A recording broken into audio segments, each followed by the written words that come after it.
Viewers, परमेश्वर का धन्यवाद करते हैं आज के सुंदर समय के लिए जिसने हमें फिर एक बार मौका दिया कि हम आपके रूबरू हो। तो व्यूअर्स, अगर आप हमारे YouTube चैनल ब्लेसिंग जोन पर नए हैं तो हमारे चैनल को सब्सक्राइब करें और बेल आइकन के बटन को दबाना ना भूलना। हर बार की तरह इस बार भी मैं आपके लिए लेकर आया हूँ एक जबरदस्त वर्ड ऑफ गॉड का क्लिप जो आप अपने मोबाइल स्क्रीन पर देख रहे हैं। तो चलते हैं देरी ना करते हुए वचन की ओर, लेट्स गो। आप सुनना चाहते जो परमेश्वर कहना चाहता आपसे? मुझे सुनाई देना चाहिए आपकी यस।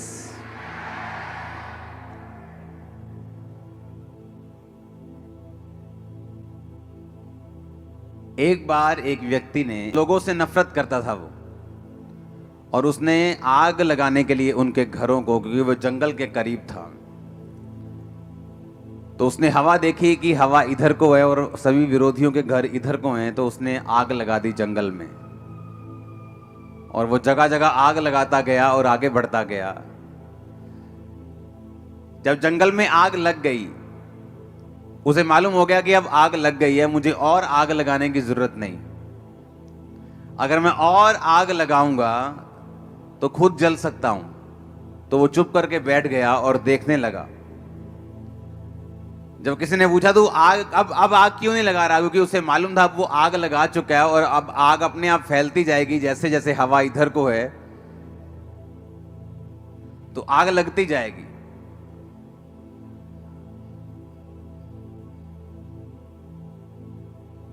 लेकिन नीति वचन 26 उसकी 27 आयत में लिखा, जो गड्ढा खोदे वही उसमें गिरेगा, जो पत्थर लुढ़काए वो लुढ़क कर उसी पर लुढ़क आएगा।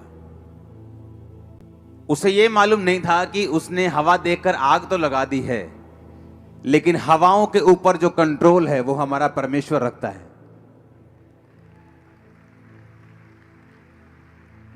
अब मैं आपको परमेश्वर का एक दास होने के नाते बोल रहा हूं, जब आग लग चुकी होगी हवा का रुख चेंज हो जाएगा। क्योंकि अगर आप लोग लड़ने वाले नहीं हैं हथियारों से, इसका मतलब यह नहीं है कि तुम्हारा परमेश्वर लड़ने वाला नहीं है। अगर तुम लोग बदला लेने वाले नहीं हो, इसका मतलब यह नहीं है कि तुम्हारा परमेश्वर जो है वो बदला लेने वाला नहीं है। क्रिश्चियन लोगों को हुक्म है कि जस्ट खड़े रहो। वो कौन सा सॉन्ग है? मत चुपचाप खड़े रहो, खुदा की रज़ा के काम देखो, जलाली खुदा के काम देखो, चुपचाप तुम खड़े रहो, डरो मत चुपचाप खड़े रहो, खुदा की रज़ा के काम देखो। आप लड़ते नहीं, इसका मतलब यह नहीं है कि आपका परमेश्वर चुप बैठा है।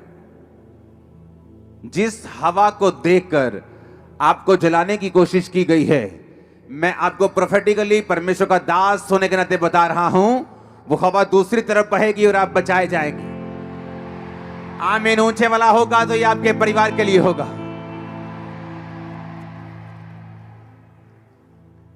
क्योंकि अगर आप लड़ने वाले नहीं हैं, इसका मतलब यह नहीं है कि आपका परमेश्वर लड़ने वाला नहीं है। हालेलुया। मसीही संदेश को, क्रिश्चियनिटी को दबाने की कोशिश अब से नहीं, 2000 साल से होती आ रही है और आज तक कामयाब नहीं हुई।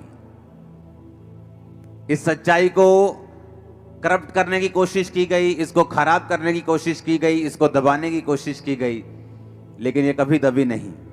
इसका कारण यह है क्रिश्चियन लोग लड़ते नहीं, वो अपने खुदा पर भरोसा रखते हैं और उनका खुदा उनको कभी निराश नहीं करता, वो उनको कभी छोड़ता नहीं, कभी त्यागता नहीं। आमीन। लोगों को लगता है कि क्रिश्चियनिटी एक धर्म है। बाइबल कहती है कि एक भी जगह पर ईसाई धर्म का जिक्र तक, शब्द तक बाइबल में नहीं है। क्रिश्चियनिटी एक धर्म नहीं, ये एक सच्चाई है, एक धार्मिकता है, ये परमेश्वर के साथ संबंध है। इसलिए कोई शैतान की ताकत ना रोक पाई थी, ना है, ना कभी रोक पाएगी। जो कुछ भी हो रहा है आप लोगों की भलाई के लिए हो रहा है, सुसमाचार को फैलाने के लिए हो रहा है, आपके विश्वास को स्ट्रॉन्ग करने के लिए हो रहा है। अगर आप बादलों को देख रहे हैं जो आपके सामने मौजूद है, एक आंधी के, एक तूफान के, एक बारिश के रूप में, यीशु मसीह के नाम में वो टाइम आने वाला है जब पूरी तरह से मौसम साफ होने वाला है और आप आगे बढ़ने वाले हैं। आमीन। ऊंचा तो ये बरकत आपकी है। और बाइबल कहती है कलीसिया इसीलिए परमेश्वर ने बनाई है ताकि आप इस तब ब्लेस होते हैं जब आप परमेश्वर के दिमाग को, उसके प्लान को, उसकी योजना को जो उसके माइंड में है, आप उसे समझ जाते हैं और उस योजना को धरती पर पूरा करने के लिए आप काम करना शुरू करते हैं। जिस तरह से एक व्यक्ति जो नशे में हो सकता है और परमेश्वर का आत्मा अगर आप उसके साथ संबंध में हैं, हो सकता है वो आपको उस व्यक्ति के लिए प्रार्थना करने के लिए बोले, उसके साथ वचन शेयर करने के लिए बोले, और वो व्यक्ति जब आपकी प्रार्थना और वचन के शेयर करने के कारण बचाया जाएगा तो इसका मतलब आपने परमेश्वर की मर्जी को पूरा किया। जब चेलों ने कहा कि जिस तरह यूहन्ना ने अपने चेलों को प्रार्थना करना सिखाया, प्रभु यीशु हमें भी प्रार्थना करना सिखा, तो परमेश्वर ने कहा था तुम इस तरह से प्रार्थना करना कि हे पिता, तू जो आसमान में है तेरा नाम पाक माना जाए, जिस तरह तेरी मर्जी आसमान में पूरी होती है धरती पर उस तरह राज आए। कौन सी मर्जी की परमेश्वर बात कर रहा है? वो मर्जी जो परमेश्वर के दिमाग में है, और किस तरह से वो धरती पर पूरी होगी। बाइबल कहती है परमेश्वर के आत्मिक नियमों की किताब में से ये नियम है कि परमेश्वर धरती के ऊपर कोई भी काम जो है वो अपने आप नहीं करता। बाइबल कहती है वो कर सकता है, लेकिन आप लोगों को सहभागिता में बनाने का उसका कारण ये था कि आप लोग परमेश्वर के द्वारा ठहराए हुए कामों को करेंगे और इसी के जरिए ये एक लैडर बन जाएगी, एक कांटेक्ट बन जाएगा कि पीछे लाइट है, आगे बल्ब भी लगा हुआ है, लेकिन जब कनेक्शन ही नहीं है लाइट से बल्ब की ओर, वो इलेक्ट्रिसिटी फ्लो नहीं कर रही, तो लाखों रुपए का बल्ब और पीछे हजारों वोल्ट की रोशनी किसी काम की नहीं। उसी तरह परमेश्वर जो हजारों, लाखों, करोड़ों और बेहिसाब वोल्ट की जो पावर है, और आप एक बल्ब के समान, रोशनी के समान बाइबल कहती है बुलाए गए हैं, लेकिन जब कनेक्शन आप में और परमेश्वर में नहीं है, आप रोशनी नहीं दे सकते, लोगों को रास्ता नहीं दिखा सकते, परमेश्वर के द्वारा बनाए गए मकसद को भी आप पूरा नहीं कर सकते।